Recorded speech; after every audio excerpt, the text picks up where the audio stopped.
Giornata speciale per gli alunni della scuola Cristoforo Colombo di Cagliari. In visita infatti il giocatore rossoblù Francesco Pisano per l'iniziativa allo Stadio dei Bambini, giunta alla sua quarta edizione. Diego Carmignani. È ormai un appuntamento fisso l'iniziativa Lo Stadio dei Bambini, con cui ogni anno i calciatori rossoblù vanno in visita nelle scuole di Cagliari e dintorni per avvicinare i giovani tifosi al lato più sano del calcio e dello sport.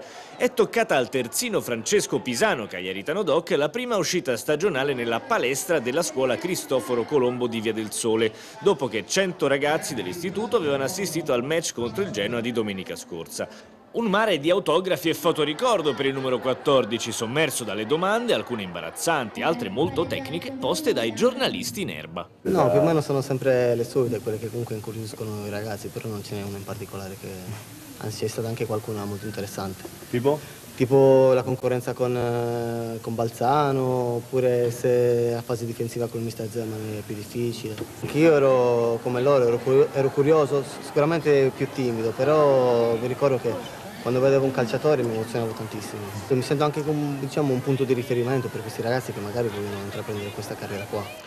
Giornata di festa anche per Pisano, prolungamento di contratto ad un passo per lui, ma anche occasione per presentare un torneo di calcio a 5 rivolto alle scuole. Abbiamo creato questo evento, un torneo tra ragazzi con lo spirito che dovrebbe essere poi quello del calcio, perciò insomma di stare insieme, dell'amicizia, di tutti quei valori che poi sono importanti nel mondo del calcio.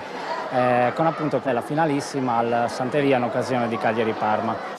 Il festoso tour dello Stadio dei Bambini prosegue sperando che la festa arrivi anche al Sant'Elia per la prima vittoria in casa della squadra.